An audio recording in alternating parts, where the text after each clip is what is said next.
உணவுப் பொருட்களை வீணாக்க மாட்டேன். உடலுக்கு தீங்கு தரும் உணவுகளை உண்ண மாட்டேன். தண்ணீரை வீணாக்க மாட்டேன். சிக்கனமாக பயன்படுத்துவேன். சேர்ந்து படிக்கலாமா அவருக்கு? உணவுப் பொருட்களை வீணாக்க மாட்டேன்.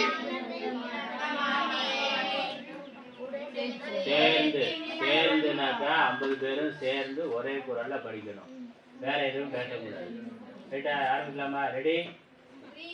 1 2 3. உணவுப் பொருட்களை வீணாக்க மாட்டேன். உடலுக்கு தீங்கு தரும் உணவுகளை உண்ண மாட்டேன். தண்ணீரை வீணாக்க மாட்டேன். சிக்கனமாக பயன்படுத்துவேன். இன்னும் 3 டைம்ஸ் சொல்லலாம். உணவுப் பொருட்களை வீணாக்க மாட்டேன். உடலுக்கு தீங்கு தரும் உணவுகளை உண்ண மாட்டேன். தண்ணீரை வீணாக்க மாட்டேன். சிக்கனமாக பயன்படுத்துவேன்.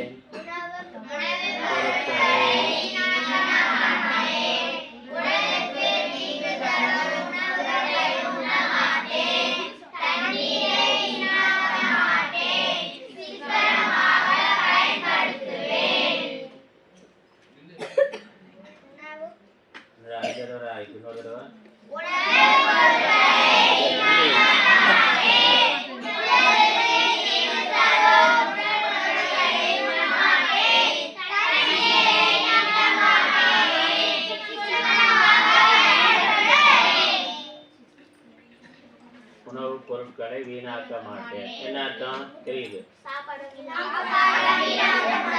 வீணாக்க மாட்டேன். எத்தனை பேர் காலையில இந்த உப்புமாவை சாப்பிட்டுட்டு கொஞ்சம் சாப்பிட்டுட்டு கீழே கொண்டு கொட்டினாரு? யாரு? இங்க மட்டும் இல்ல, வீட்லயும் சரி. வீட்லயா இருக்கலாம், இல்ல ஹோட்டலுக்கு. தம்பி கவனி. சரி சரி, அவன் இன்னைக்கு தானே பாடம் படிச்சிருக்கான், இது வரைக்கும் படிக்கல. அதனால காலையில வீணாக்குறது பரவாயில்ல. இன்னைக்கு பாடம் படிச்சா இனிமேல் வீணாக்க மாட்டான். இன்னைக்கு கேட்டார். ரைட்டா? வீட்டிலையும் அம்மா சமைச்சது எதுவா இருந்தாலும் எப்படி இருந்தாலும் அது சுவை ஒரு நாளைக்கு கம்மியா இருக்கலாம், ஒரு நாளைக்கு உப்பு அதிகமா இருக்கலாம், காரமா இருக்கலாம். எல்லா நாளும் ஒரே மாதிரி பண்ண முடியாது. அதனால அது முன்ன பின்ன இருந்தாலும் நம்ம சாப்பாட்டுக்கு தட்டுக்கு வந்துட்டா அதை சாப்பிடணும். வீண் பண்ணக்கூடாது. எவ்வளவு தேவையோ கொஞ்சம். அதனால வாங்குற போது கொஞ்சமா வாங்கணும். கொஞ்சம் வாங்கிட்டு நம்ம சாப்பிட்டுட்டு பிடிச்சிருந்தாக்கா இன்னும் வாங்கிக்கலாம். இல்ல வேணாம் பரவாயில்ல நல்லா இல்லை, இல்ல சாப்பிட முடியல அப்படின்னாக்கா வாங்காம இருந்தா வேஸ்ட் பண்ண மாட்டோம். ஆனா தட்டுக்கு வந்துட்டு அதை யாருக்காவது கொடுக்க முடியுமா? கொடுக்க கூடாது, எச்சில் அது. அதனால வாங்குற பொழுது எப்பொழுதுமே வீட்லயும் சரி, இங்க ஆசிரமத்திலையும் சரி, இல்ல வெளியே எங்கேயாவது ஹோட்டல்ல போய் சாப்பிட்டாலும் எது வாங்குறோமோ முதல்ல அளவா வாங்கிட்டு சாப்பிட்டு பார்த்து நமக்கு பிடிச்சிருந்து நல்லா இருக்கு அப்படின்னா சாப்பிட்டுட்டு இன்னும் கேட்டு வாங்கிக்கலாம். யாரும் இல்லைன்னு சொல்ல போறது இல்லை. கல்யாண வீட்டில் சாப்பிட்டாலும் சரி, வேற ஏதாவது விசேஷத்துக்கு போறோம், நிறைய வச்சிருக்காங்க, பார்க்கறதுக்கு நல்லா இருக்குன்னு எல்லாம் போடுன்னு வாங்கிட்டு அவர் உள்ள போறதுக்கு இடம் இருக்கணும்ல. தட்டுல இடம் இருந்தாலும் வயிற்றுக்குள்ள இடம் இருக்கணும்ல. அதனால ஆசையில வாங்கிட்டு அப்புறம் சாப்பிட முடியல திரு முடிக்க வேண்டியது. என்ன பண்றதுன்னு கீழே கொட்டுறது, இல்லை என்ன திட்டு வாங்குறோம் பயப்பட வேண்டியது எல்லாம் இருக்குல்ல. அப்ப வாங்குற பொழுது நம்ம அளவா வாங்கிட்டு என்னெல்லாம் இருக்கோ கொஞ்சம் கொஞ்சம் வாங்கிக்கலாம். கொஞ்சம் கொஞ்சம் வாங்கி சாப்பிட்டு பார்த்து நமக்கு பிடிச்சிருக்கு நல்லா இருக்கும், எது பிடிச்சிருக்கு எது நல்லா இருக்கோ அதை நம்ம இன்னும் கூடுதலாக வாங்கிக்கலாம். ஆனா தட்டுக்கு வந்துட்டாக்கா தம்பி, தட்டுக்கு வந்துட்டா அதை காலி பண்ணிடணும், கீழே போகக்கூடாது. சில சமயங்கள்ல ரொம்ப கஷ்டமா இருக்கு, வேற வழியே இல்லை, வயிற்ற வலிக்குது அப்படின்னா அது வேற. ஆனா தட்டுல வாங்கிட்டோம்னா சாப்பிடும். அதனால வாங்குற போது அளவா வாங்கிட்டு சாப்பிட்டு கொடுத்தோம். அதனால வீண் பண்ணக்கூடாது. ஏன்னா உணவு அரிசி எங்க இருந்து வருது, எப்படி வருது? அரிசி எங்க இருந்து வருது? ரேஷன்ல இருந்து. நெல்லுல இருந்து வருது. நெல் எப்படி வருது? மண்ணுல இருந்து வருது. மண்ணுல இருந்து அதுவா வருதா?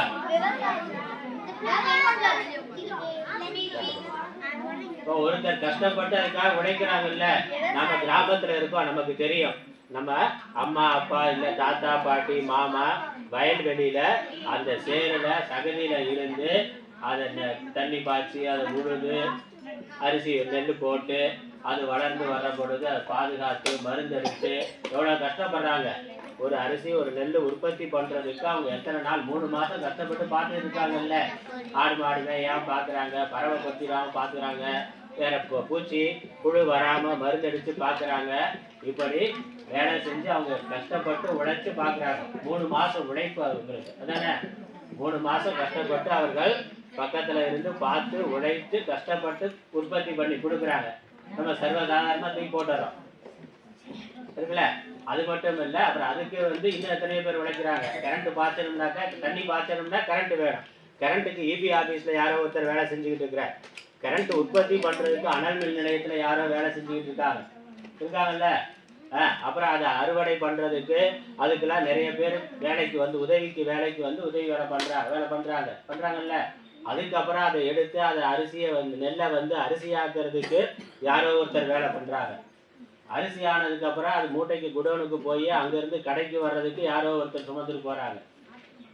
கடையிலேருந்து நமக்கு வருது. அம்மா அப்பா நமக்காக அந்த அரிசி வாங்குறதுக்காக அவங்க கஷ்டப்பட்டு ஆஃபீஸில் போய் 8 மணி நேரம் 10 மணி நேரம் வேலை பார்க்குறாங்க.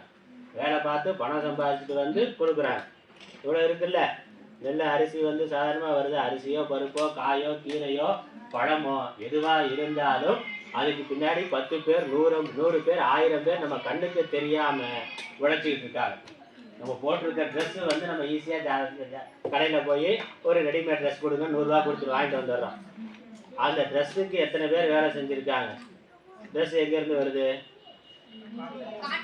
காட்டன்ல இருந்து வருது. காட்டன் எங்கேருந்து வருது? காட்டன் செடியில இருந்து வருது. காட்டன் செடி எப்படி வருது? மண்ணுல இருந்து எப்படி வருது? அது வருமா? ஏதோ போட்டு ஒரு ஆள் வேலை செய்யறாருல்ல, யாரோ ஒரு விவசாயி கஷ்டப்பட்டு பருத்தி செடி போட்டு அதுல இருந்து பருத்தியை உற்பத்தி பண்ணி அப்புறம் அதை சுத்தம் பண்ணி அதை மில்லுக்கு கொடுத்து அந்த மில்லுல இருக்கிறவங்க அதுல இருக்க தேவையில்லாத குப்பையெல்லாம் எடுத்து அதை சுத்தம் பண்ணி அப்புறம் அது ஒரு ஃபேக்டரிக்கு போய் அது நூலாகி அப்புறம் அது இன்னொரு ஃபேக்டரிக்கு போய் அந்த நெய்யறது வீவர்ஸ்கிட்ட போய் நெசவாளிகள்கிட்ட போய் அது அவங்க 8 மணி நேரம் 10 மணி நேரம் உட்காந்து அதை நெஞ்சு நூலாக்கி துணியாக்கி அப்புறம் அதுக்கு சாயம் போடுறதுக்கு நிறைய பேர் வேலை செய்கிறாங்க. இந்த மாதிரி ஜிகினா பட்டன் கிட்டன் வேலையெல்லாம் பண்ணணும்னாக்கா அது எத்தனையோ பேர் உட்காந்து கையில் வேலை பார்க்குறாங்கல்ல. அதுக்கப்புறம் தான் அது தயாராகி நமக்கு வருது. அதை வாங்குறதுக்கு அப்பா கஷ்டப்பட்டு வேலை பார்க்குறாரு. 8 மணி நேரம் 10 மணி நேரம் ஆஃபீஸில் போய் அதை வாங்குறதுக்கான பணம் சம்பாதிக்கிறதுக்கு கஷ்டப்பட்டு வேலை பார்க்குறாங்க. எல்லாமே எதுவுமே நமக்கு ஈஸியாக கிடைக்கிறது இல்லை. கவர்மெண்ட் ஃப்ரீயாக கொடுத்தாலும் யாரோ 10 பேர் வேலை பார்க்குறாங்க. அதுக்கு 10 பேர் இல்லை 100 பேர் 1000 பேர் நமக்கு கண்ணுக்கு தெரியாமல் இந்த உலகத்தில் நம்ம தம்பி நம்ம இந்த உலகத்தில் உயிரோடு இருக்கிறதுக்கு நம்ம வாழ்கிறதுக்கு யாரோ ஒரு 100 பேர் 1000 பேர் வேலை பார்த்துக்கிட்டு இருக்காங்க நமக்காக. நம்ம சாப்பிட்றதுக்காக, நம்ம ட்ரெஸ்ஸு போடுறதுக்காக, நம்ம தோடு முக்குத்தி எல்லாம் போடுறதுக்காக, நம்ம நோட்டு பேனா பென்சில்லாம் வாங்குறதுக்காக யாரோ ஒரு ஃபேக்ட்ரியில் யாரோ ஒரு தொழிற்சாலையில் யாரோ ஒரு மனுஷன் யாரோ ஒருத்தர் நமக்கு யாருமே தெரியாது நமக்காக அவங்க வேலை பார்த்துக்கிட்டு இருக்காங்க. அப்போ அவங்களுடைய உழைப்பெல்லாம் நம்ம வீண் பண்ணலாமா? நம்ம சாப்பாடை கீழே போடுறது 100 பேரோட உழைப்பை வீண் பண்ணுறது ஆகும். 100 பேரை கஷ்டப்பட்டு உழைச்சத வீண். தம்பி எழுதுற வேலையில் போய் உட்காரு வீண் பண்றாங்க. நம்ம ஏதாவது ஒரு சின்ன வேலை பண்ணிட்டு ஏதோ அடுக்கி வச்சிருக்கிறோம், பொம்மையை வச்சு விளையாடுறோம். அம்மா அப்பா இல்லை யாராவது பக்கத்து வீட்டு ஃப்ரெண்டு தட்டி விட்டா நம்ம கோவம் வருது இல்லை? நான் கஷ்டப்பட்டு பண்ணி வச்சிருக்கேன், நீ களைச்சி விட்டுட்டியே, கோவம் வருது இல்லை? ரெண்டு போடுறாங்களா? அப்போ நம்ம கஷ்டப்பட்டு உழைச்ச உழைப்பு அது வீணாகுது, நமக்கு கோவம் வருது இல்லை? ஆனால் நம்ம சாப்பிட்ற சாப்பாட்டுக்காக 1000 பேர் வேலை செஞ்சுட்டு இருக்காங்க. நம்ம அதை கீழே போட்டோம்னா அது 1000 பேரோட உழைப்பை வீண் பண்ணுறதுக்கு சமானம். அதனால நமக்கு வேணுங்கிறத சாப்பிடலாம், சாப்பிட்றதுல குறை கிடையாது. என்ன வேணுமோ தாராளமாக சாப்பிடலாம், ஆனால் அதை வீண் பண்ணக்கூடாது. அதனால் அளவாக வாங்கிக்கணும். முதல்ல வாங்குற பொழுது அளவாக வாங்கிக்கலாம். எது நமக்கு பிடிச்சிருக்கோ அதை திரும்ப வாங்கி சாப்பிடணும். அதனால் உணவுப் பொருள் எதுவாக இருந்தாலும் சின்ன காய்கறி கருவேப்பிள்ளையிலேருந்து எதையும் வீண் பண்ணக்கூடாது. சாப்பிட தகுந்த பொருள், சாப்பாட்டில் மிளகாய் தவிர மற்றதெல்லாம் சாப்பிடலாம். கருவேப்பிலை, கொத்தமல்லி, மிளகு, ஜீரகம், முந்திரி பருப்பு. பொங்கல் போட்டாக்கா அதில் இருக்க முந்திரி பருப்பு எடுத்து தனியாக வச்சிடலாம்.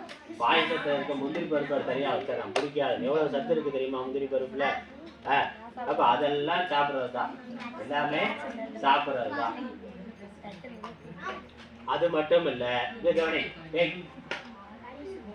ஒரு நம்ம 4 பருக்கை சோறு கொஞ்சம் ஒரு கை தானே கீழே போடுறேன், ஒரு கை தானே, அதனால என்ன ஆயிட போகுதுன்னு நினைக்கிறோம். ஆனா ஒரு பருக்க சோறை கீழே போட்டேன்னா அது 10 எறும்பு எடுத்துட்டு போய் சாப்பிடுது.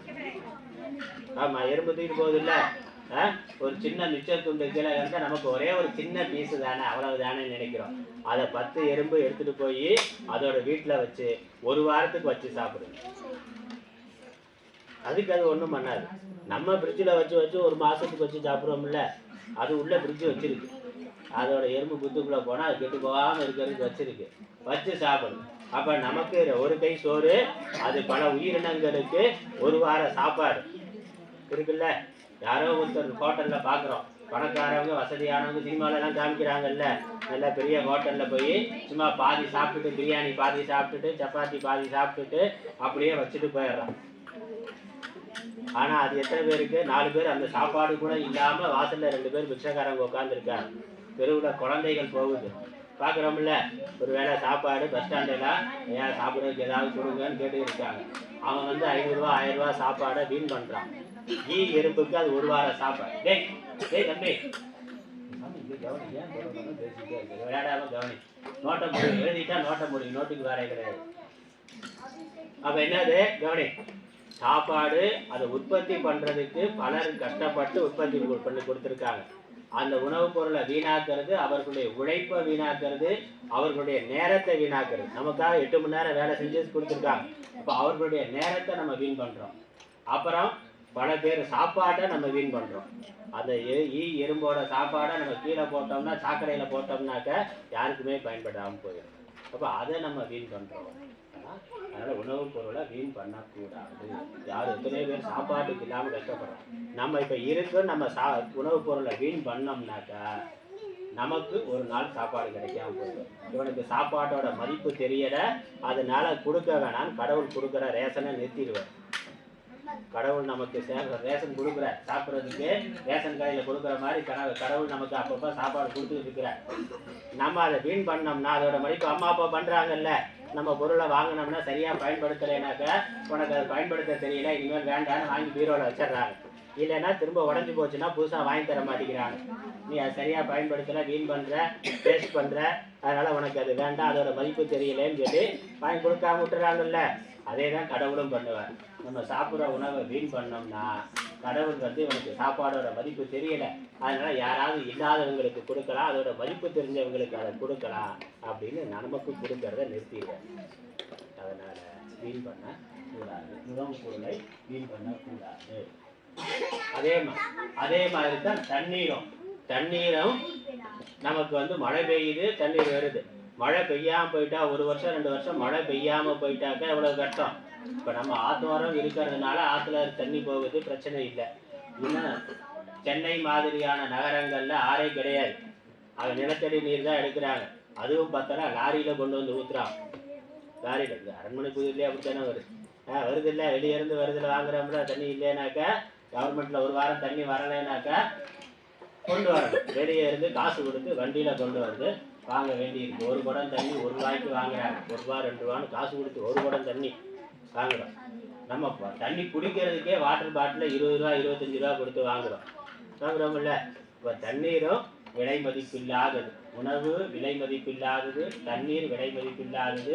நம்ம அதை மாசுபடுத்தக்கூடாது, வீண் பண்ணக்கூடாது. குடிக்கிறேன்னு சொல்லி பைப்பை திறந்து விட்டு அங்கே ஆடிக்கிட்டு இருக்கக்கூடாது, விளையாண்டுக்கிட்டு இருக்கக்கூடாது. சாப்பிட்டு பைப்பை தட்டு கழுவுறேன்னு சொல்லி தண்ணியை திறந்து விட்டு பல்லு விளக்குறேன்னு அது பாட்டு பல்லு விளக்கிட்டு இருக்கா, தண்ணி கீழே போயிட்டு அப்படியெல்லாம் வீண் பண்ணக்கூடாது. அதாவது திறந்து எவ்வளோ வேணுமோ அவ்வளோ பயன்படுத்தணும்.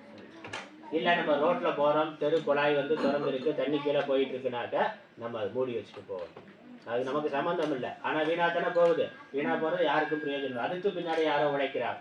அந்த தண்ணீர் பைப்பில் வர்றதுக்கு யாரோ 10 பேர் வேலை செய்கிறார், உழைக்கிறார்.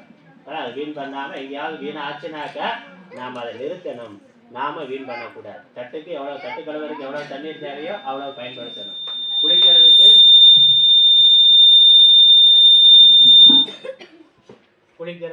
குளிக்கிறதுக்கு எவ்வளவு தண்ணீர் தேவையோ அந்த அளவுக்கு பயன்படுத்தலாம்.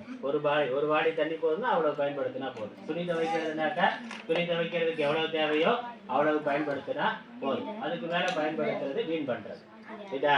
அதனால தண்ணீரை வீணாக்க கூடாது, உணவுப் பொருளை வீணாக்க கூடாது, சிக்கனமா அளவா பயன்படுத்தணும்.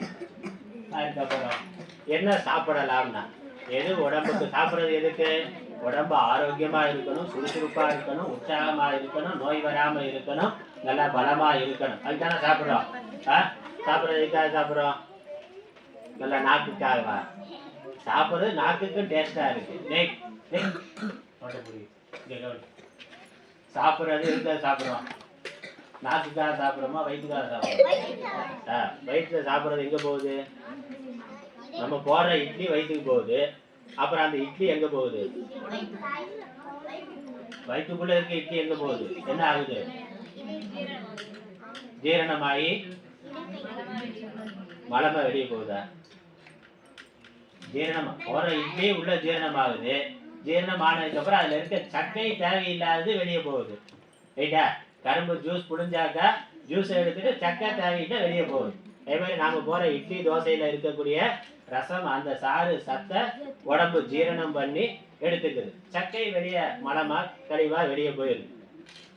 ஆனா அந்த சத்து அது கரண்டா மாறி, எப்படி ஃபேன் ஓடுறதுக்கு, லைட் ஓடுறதுக்கு, லைட் எரியறதுக்கு கரண்ட் தேவை இருக்குல்ல, இப்போ அதுக்கு எனர்ஜி சக்தி தேவைப்படுது. இந்த மாதிரி நம்ம கண்ணு பார்க்கறதுக்கு, காது கேட்கறதுக்கு, வாய் பேசுறதுக்கு, கையை சண்டை போடுறதுக்கு. அது இங்க வேலை இல்லை, இங்க வச்சுரு பென்சில் எங்க ஒண்ணு கொண்டு வந்து அதில் மனம் எதையும் வாயில வைக்கக்கூடாது. பேனா பென்சிலாம் வாயில வைக்கக்கூடாது. சாப்பிட்ற பொருள் மட்டும்தான் வாயில வைக்கணும். கண்டதெல்லாம் வாயில வைக்கக்கூடாது. அதை மூடி, நோட்டை மூடி வச்சுரு. பேனா பென்சில் இங்கே எயிட்ட வாங்கின பேனா பென்சிலாம் கொடுத்து, நீ பென்சில் கொண்டு வந்தேல உங்களுக்கு கொடுத்துரு. எயிட்ட வாங்கின பேனா பென்சிலாம் கொடுத்துரு. சரி கவனி. அப்ப ஃபேனு லைட் எல்லாம் வேலை செய்யறதுக்கு கரண்ட் எனர்ஜி தேவைப்படுது இல்ல? அதே மாதிரி நம்ம உடம்புல கண்ணு இருக்கு, காது இருக்கு, மூக்கு இருக்கு, வாய் இருக்கு, கைகால் இருக்கு, உள்ள இதயம் இருக்கு, கிட்னி இருக்கு, இறைப்பை இருக்கு, கல்லீரல் இருக்கு, மண்ணீரல் இருக்கு, நுரையீரல் இருக்கு, எல்லாம் இருக்கு. போலாம். பிரேக் கொடுக்குற போது 10 நிமிஷம் பிரேக் கொடுத்து போலாம். உட்காந்து 10:30 கிளாஸ் முடிஞ்சு பிரேக் கொடுக்குற எல்லாம் வேலை செய்யுது இல்ல? அப்ப அது வேலை செய்யறதுக்கு சக்தி வேணும்ல, எனர்ஜி வேணும்ல, கரண்ட் வேணும்ல, பவர் வேணும்ல. அந்த பவர் எங்க இருந்து வருது? எப்படி வருது அந்த பவர்? அதுக்கு ஏதாவது கரண்ட் வயர் சொருகணுமா? கரண்ட் வயர் 2 வயர் சொருகுனா தான் வேலை செய்யணும் இருக்கா?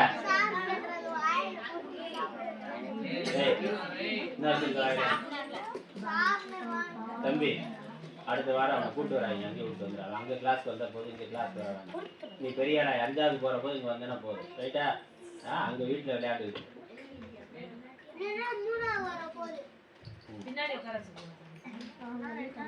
அங்கே போய் உட்காந்துக்கிட்டே பின்னாடி ஓடு, அங்கே ஓடு, அங்கே போ, அங்கே போய் உட்காந்துக்க.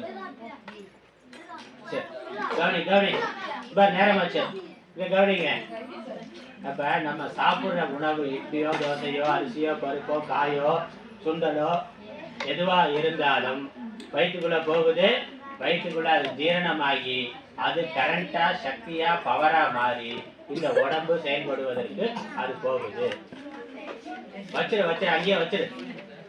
நீங்க கையில வச்சிரு, கொண்டு வராது. அப்புறம் அடுத்து படம் வரைவோம், கலர் பண்ணுவோம். கிளாஸ் முடிஞ்சுட்டு போற போது வச்சிருப்போம். அது வரைக்கும் கையிலே வச்சிரு, ஒன்னும் அவசரம் இல்லை. கவனி தம்பி, சாப்பிட்ற உணவு தான் நமக்கு உடம்புக்கு எனர்ஜியா, சக்தியா ஆகுது. இப்போ உடம்பு நல்லா சுறுசுறுப்பா இருக்கணும்னாக்கா நல்ல சத்தான உணவா நம்ம சாப்பிடணும். கண்ட உணவெல்லாம் சாப்பிட்டா நாக்குக்கு டேஸ்டா இருக்கும். நாக்குக்கு டேஸ்டா இருக்கும், ஆனா உடம்புக்கு நல்லது இல்லை. ஜங்க் ஃபுட்ஸ் இருக்குல்ல, என்னது குர்குரே, லேஸு, அதுல ஏதாவது சத்து இருக்கா? ஒரு சத்தும் இல்லை. இருக்க சத்தெல்லாம் எடுத்துட்டு கெமிக்கலை போட்டு கொடுக்குறான். நேரா உருளைக்கிழங்கு சாப்பிட்டேன்னா அதுல சத்து இருக்கு. உருளைக்கிழங்கு கூட்டு, உருளைக்கிழங்கு பொரியல் சாப்பிட்டேன்னா சத்து இருக்கு. அதுல இருக்க எண்ணெயில போட்டு பொரிச்சா அதுல இருக்க சத்தெல்லாம் போயிருக்கு. உட்காருமா.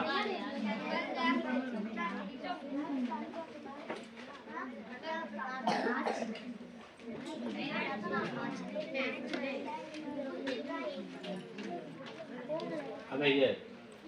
அதனால நம்ம சாப்பிட்ற உணவு உடம்பு நாக்குக்காக மட்டும் சாப்பிடல, உடம்பு ஆரோக்கியத்துக்காக சாப்பிட்றோம். ஹலோ வச்சிருங்க, இன்னும் கலர் பண்ணுறதா இருக்கு, வச்சிருங்க. அதான் சொன்னேன். அப்புறம் கிளாஸ் முடிச்சுட்டு போகும்போது கொடுங்க. சொல்லலாம். உணவுப் பொருட்களை வீணாக்க மாட்டேன், உணவுக்கு தீங்கு தரும். உணவுக்கு தீங்கு தரும் உணவு என்னென்ன சொல்லு. உடம்புக்கு கெடுதல் பண்ற உணவு என்னென்ன? குர்குரே, லேசு, ஜங்க் ஃபுட் எல்லாமே, வறுத்தது பொரிச்சது, அது கடையில வாங்கி சாப்பிட்றது எல்லாமே கெடுதல் தான். பொரிச்ச ஐட்டங்கள் அதெல்லாம். நம்ம வீட்டில் சமையல் பண்றது காய்கறி, கீரைகள், பழங்கள், அரிசி, பருப்பு, கோதுமை, கம்பு, சோளம், ராகி, இதெல்லாம் உடம்புக்கு நல்லது. அதெல்லாம் நல்லா சாப்பிடலாம். காய்கறி, கீரைகள், பழங்கள் எல்லாம் நல்லா சாப்பிடலாம், நல்லது. பயிறு வகைகள்லாம் உடம்புக்கு நல்லது. தட்டைப்பயிறு, பாசிப்பயிறு. நான் பாட்டு தட்டிக்கிட்டு நீ உனக்கு உடம்புல பேசுறதுன்னா எதுக்கு கிளாஸ் வர்ற? சரி தம்பி, தப்பு சட்டைக்கு பின்னாடி பேசாத. இந்த கவனி. இங்கே கிளாஸில் வந்தால் கிளாஸில் இருக்க 1/2 மணி நேரம் 1 மணி நேரம் அமைதியாக இருக்கணும். அப்படி இருக்க முடியலன்னா வராத. நீ கிளாஸுக்கு வரணும்னு கட்டாயம் கிடையாது. இங்கே வந்தாக்க இருக்கிற மணி நேரம் வரைக்கும், இந்த 3 மணி நேரம் வரைக்கும் நான் சொல்கிறத கேட்கணும். நல்ல விஷயங்களை கற்றுக்கிறதுக்கு தான் இங்கே வரீங்க அப்படிதான் நினைக்கிறேன். அப்படின்னா அமைதியாக இருக்கணும். பிடிக்குதோ பிடிக்கலையோ, புரியுதோ புரியலையோ, அமைதியாக கேட்கணும். நீ கேட்கலைனாலும் அடுத்த கேட்குற ஆளை தொந்தரவு பண்ணக்கூடாது. கேட்டு புரிஞ்சா கவனமாயிரு, இல்லை தூக்கம் வந்தால் தூங்கிடு. அடுத்த ஆளை தொந்தரவு பண்ணாது. பேசுறது கிளாஸ் முடிச்சுட்டு அப்புறம் மத்தியானம் சாயந்தரம்லாம் வீட்டில் போய் பேசிக்கிட்டே தான் இருக்க போகிறேன். விளையாடுறது வீட்டில் விளையாடிட்டே தான் இருக்க போகிறேன். இங்கே நம்ம வர்றது வாரத்தில் 1 நாள் 1 மணி நேரம் 2 மணி நேரம் கிளாஸ். அப்புறம் கேம்ஸ் அது இது பசங்கிட்ட போயிடுது. கிளாஸை நம்ம சீரியஸாக பார்க்கறது கேட்கறது 1 மணி நேரம் 1.5 மணி நேரம் தான். அந்த நேரத்தை வீண் பண்ணாதீங்க. அதனால் உடம்புக்கு நல்ல காய்கறி, கீரைகள், பழங்கள், சிறுதானியங்கள், தட்டைப்பயிறு, சுண்டல், இதெல்லாம் உடம்புக்கு நல்லது. இது தவிர கடையில் வாங்குற பிஸ்கட்டு, கேக்கு, அல்வா, சேவு, பர்கரு, பீட்சா, அதெல்லாமே உடம்புக்கு கெடுதல். ஜூஸ் நல்லது. பேக்கடு ஜூஸ் நல்லது இல்லை. கோக்கு, பெப்சி அதெல்லாம் நல்லது இல்லை. அதெல்லாம் 2 ரூபாய்க்கு 5 ரூபாய்க்கு சின்ன சின்ன டியூப்ல எல்லாம் வாங்கி குடிக்கிறோம். அது என்ன இருக்கு, என்ன தண்ணி யூஸ் பண்றான்னு தெரியுமா? கெமிக்கல் தான் இருக்கு. அதெல்லாம் உடம்புக்கு என்னைக்காவது சாப்பிடலாம். அதுக்காக சாப்பிடவே கூடாதுன்னு இல்லை, என்னைக்காவது சாப்பிடலாம். ஆனா அது சாப்பிட்றது ரெகுலரா பழக்கமா வச்சுக்கூடாது. என்னைக்காவது எதுவும் வெளியே போறோம், இல்லை ஃப்ரெண்ட்ஸோட இருக்கிறோம், கொஞ்சமா சாப்பிடலாம். சாப்பிடாமலே இருந்தா நல்லது. ஆனா என்னைக்காவது சாப்பிட்டா அது பரவாயில்ல. ஆனா அதுதான் தினம் சாப்பிடுவேன், தினம் நான் கோக் குடிக்கணும், தினம் பெப்சி குடிக்கணும், தினம் லேஸ் சாப்பிடணும், 2 ரூபா கொடுத்தா கடையில போய் அதான் வாங்கி சாப்பிட்றதுன்னு இருக்கக்கூடாது. பழங்கள் வாங்கி சாப்பிடலாம். இந்த வாழைப்பழம் வாங்கி சாப்பிடலாம், கொய்யாப்பழம் வாங்கி சாப்பிடலாம், மாம்பழம், சீத்தாப்பழம், இந்த பழங்கள் வாங்கி சாப்பிடலாம், பலாப்பழம் வாங்கி சாப்பிடலாம், நவாப்பழம் வாங்கி சாப்பிடலாம். அதனால நமக்கு சாப்பிட்றதுக்கு 5 ரூபா 10 ரூபா கிடைக்குது இல்லைங்க. பிஸ்கட்டு, ஸ்நாக்ஸ் வாங்காம இந்த மாதிரி காய்கறி, பழங்களா வாங்கி சாப்பிடலாம். நல்லது, உடம்புக்கு நல்லது. சரி, உணவுப் பொருட்களை வீணாக்க மாட்டேன், உடலுக்கு தீங்கு தரும் உணவுகளை உண்ண மாட்டேன், தண்ணீரை வீணாக்க மாட்டேன், சிக்கனமாக பயன்படுத்துவேன். அதனால பெரும்பாலும் நல்ல உணவா சாப்பிடணும். சில சமயங்கள்ல ஸ்வீட்டு, அல்வா, தீபாவளி, பொங்கலுக்குலாம் வருது இல்ல, அல்வா அந்த மாதிரி நம்மளே கொடுக்குறோம். ஐஸ்கிரீம் கூட கொடுக்குறோம். ஐஸ்கிரீம் டெய்லி சாப்பிட்டா நல்லதா? நல்லது இல்லை. எப்பயாவது வருஷத்துக்கு ஒரு தடவை இல்லை மாதத்துக்கு ஒருக்க ஒரு ஐஸ்கிரீம் சாப்பிட்டுக்கலாம், பரவாயில்ல, தப்பு இல்லை. அந்த மாதிரி எப்பயாவது பண்டிகைக்கு திருவிழாவுக்கு இல்லை நல்ல விசேஷத்தப்ப சாப்பிட்டுக்கலாம். ஆனா அதுதான் நான் சாப்பிடுவேன், காய்கறி கீரையெல்லாம் சாப்பிட மாட்டேன்னு சொல்லக்கூடாது. அதுவும் இது சாப்பிட்டுக்கணும், அதிகமா இது சாப்பிடணும். அது எப்பயாவது ஒரு ஜாலிக்காக ஒரு சேஞ்சுக்காக சாப்பிட்டு விட்டுறணும். அதுவும் கொஞ்ச நாளைக்கு அப்புறம் அதையும் விட்டுடலாம். சரி, இப்போ ஒரு பிரேக் கொடுக்கலாமா? அப்படியே நோட்டு வச்சுட்டு வெளியே போயிட்டு வாங்க.